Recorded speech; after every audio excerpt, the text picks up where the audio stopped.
വണക്കം. സത്യം പറയട്ടെ, ഇന്ന് രാഹുൽ ഗാന്ധി എന്ന് പറയുന്ന വൃത്തികെട്ടവനെ കൈ കിട്ടിയ ബി ജെ പിക്കാർ കൈവച്ചേനെ, അമ്മച്ചിയാണ് കൈവച്ചേനെ.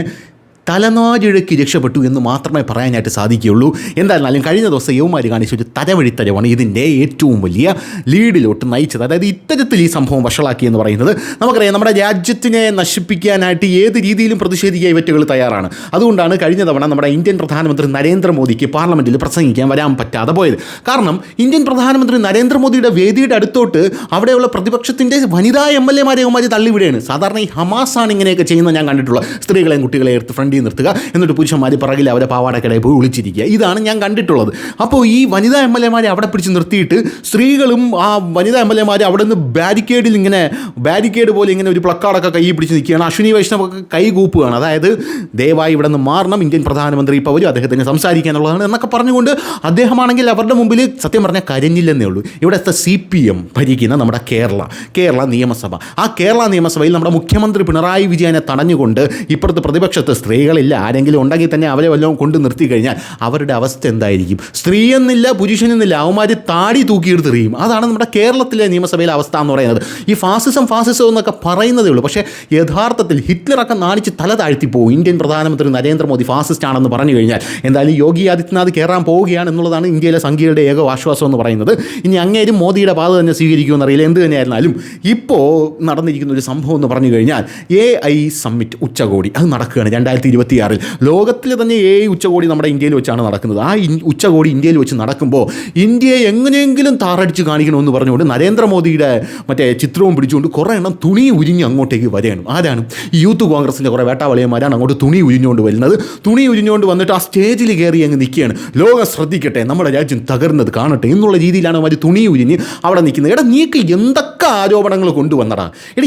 ഒരെണ്ണമെങ്കിലും നിന്നെയൊക്കെ കൊണ്ട് നിലം തൊടിയിക്കാൻ പറ്റിയ, അല്ലെങ്കിൽ എനിക്ക് അറിയാൻ പാടില്ലാത്തോണ്ട് ചോദിക്കണം. ഒരെണ്ണം അറ്റ്ലീസ്റ്റ് രാഹുൽ ഗാന്ധി എന്ന് പറയുന്ന വേട്ടാവളിയും തേരാപ്പാര നടന്നല്ലോ. വോട്ട് ചോരിയും കൊണ്ടുവന്ന് അത് സ്വനത്തിപ്പോയി.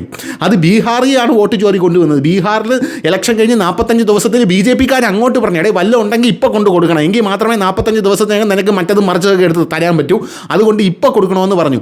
ഇവിടെയുള്ള സകല വേട്ടാവളിയന്മാർ ഇവന്മാർക്കൊക്കെ സത്യം പറഞ്ഞാൽ എൻ്റെ തൊലി ഉരിഞ്ഞു പോകുന്നു.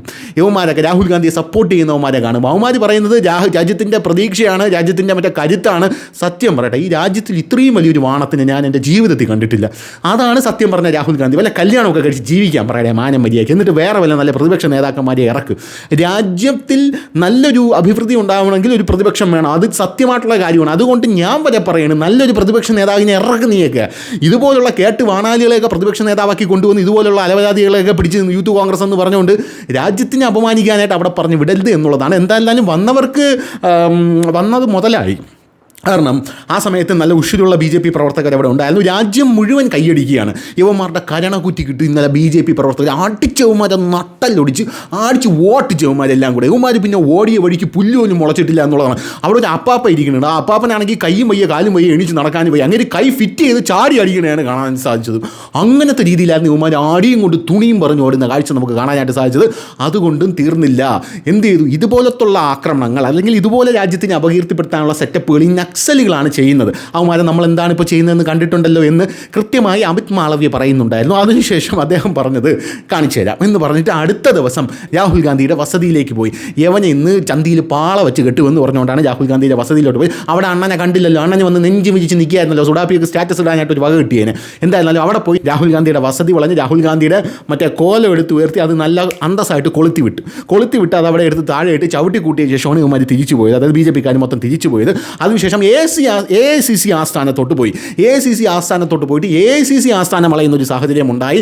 അവിടെ യൂത്ത് കോൺഗ്രസ്സുകാരന്മാരുടെ ഇന്നലത്തെ അടിയുടെ ചൂടാണെന്ന് തോന്നുന്നു. യൂത്ത് കോൺഗ്രസ്സുകാരന്മാരുടെ പൊടി പോലും കണ്ടുപിടിക്കാൻ സാധിച്ചില്ല എന്നുള്ളതാണ് സത്യം പറഞ്ഞാൽ. രാഹുൽ ഗാന്ധിയെ ഇന്ന് കൈ കിട്ടിയില്ലെങ്കിൽ BJP-കാർ 2 തട്ടുമോ എന്ന് രാജ്യത്തിലുള്ള പല ആൾക്കാരും പേടിച്ചിരുന്നു. കാരണം അമ്മാതിരി തെണ്ടിത്തരമാണ് ഇന്നലെ കാണിച്ചു വെച്ചത് ഇവിടെ എന്നുള്ളതാണ്. ഈ ഒരു വിവരമില്ല, വിദ്യാഭ്യാസം ഉണ്ടെങ്കിലും വിവരമില്ല എന്ന് പറയുന്ന എൻ്റെ ക്ലാസിക് ഉദാഹരണമാണ് രാഹുൽ ഗാന്ധി എന്ന് പറയുന്നത്.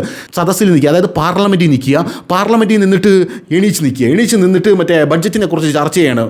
നോക്കൂ എൻ്റെ മറ്റേ സ്പീക്കർ, അപ്പോൾ ഉടനെ തൊട്ടപ്പുറത്ത് നിന്ന് പറയാം സ്പീക്കറല്ല ചെയർമാൻ, ഇത് രാജ്യസഭയാണ്. ഉടനെ ചെയർമാനാണല്ലോ, സോറി, അതുപോലും അറിഞ്ഞൂടെയാണ് വന്നിരിക്കുന്നത്. ഞാൻ സംസാരിക്കുന്നത് കേൾക്കാനായിട്ട് നിർമ്മല സീതാരാമൻ ജി ഇല്ല എന്നാണ് പറയുന്നത്. നിർമ്മല സീതാരാമൻ അവിടെ പണിയിലാണ്. പണി കഴിഞ്ഞ് ഇയാൾ സംസാരിച്ച് തുടങ്ങി 4 മിനിറ്റ് കഴിഞ്ഞപ്പോൾ നിർമ്മല സീതാരാമൻ അപ്പുറത്ത് വന്നിരുന്നു. നിർമ്മല സീതാരാമൻ അപ്പുറത്ത് വന്നിരുന്ന ശേഷം 1.5 മണിക്കൂർ ഖണ്ഡകാവ്യം അവിടെ നിരത്തി.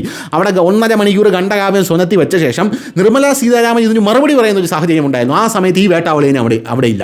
നിർമ്മല സീതാരാമൻ എണ്ണിയാണ് ഓരോ കാര്യത്തിന് മറുപടി പറഞ്ഞത്. ആ സമയത്ത് ലവനെ കാണാനില്ല. ലവൻ അങ്ങ് പോയി, ഒറ്റയടിക്ക് പട്ടായയിൽ വല്ലതും പോയെന്ന് അറിഞ്ഞൂടാ. അപ്പോൾ അങ്ങനെ പോയതാണ്. ഇവിടെ മാധ്യമങ്ങൾ വാർത്ത കൊടുക്കുന്നത് രാഹുൽ ഗാന്ധി കസറിയുന്നു, രാഹുൽ ഗാന്ധി പൊളുത്തി എന്ന് മാത്രമേ പറയാനായിട്ടുള്ളൂ. എന്തായിരുന്നാലും സത്യം പറയട്ടെ, വളരെ മോശമായിട്ടുള്ളൊരു കാര്യമാണ് കഴിഞ്ഞ ദിവസം നമ്മുടെ AI സമ്മിറ്റ് ഉച്ചകോടിയിൽ നടന്നത്. വളരെ മോശം എന്ന് പറഞ്ഞാൽ വളരെ മോശം.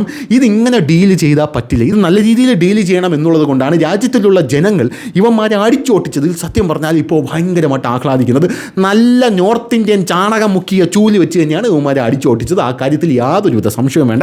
ഇനി അടുത്തൊരു കാര്യം, കഴിഞ്ഞ ദിവസം സുഡാപ്പി ചാനലിൻ്റെ മറ്റേ ലവനുണ്ടല്ലോ, മനോരമയെന്ന് ചീഫ് എഡിറ്ററായിട്ട് സുഡാപ്പി ചാനലിലോട്ട് പോയത്, ലവൻ വാർത്ത ഇട്ടിരിക്കുന്നു, രാജ്യത്ത് ഇത്രയും വലിയ പ്രതിഷേധം നടന്നിട്ട് അയ്യോ നമ്മൾ മാത്രമാണ് രാജ്യത്ത് ആദ്യമായി ഇത് റിപ്പോർട്ട് ചെയ്തതെന്ന് പറഞ്ഞ് യവന്മാർ അടികൊള്ളുന്ന, അല്ലെങ്കിൽ യവന്മാർ മോദിക്കെതിരെ പ്രതിഷേധം എന്ന് പറയുന്നത് വലിയ കാര്യം നടന്ന പോലെയാണ് കൊണ്ടുവരുന്നത്.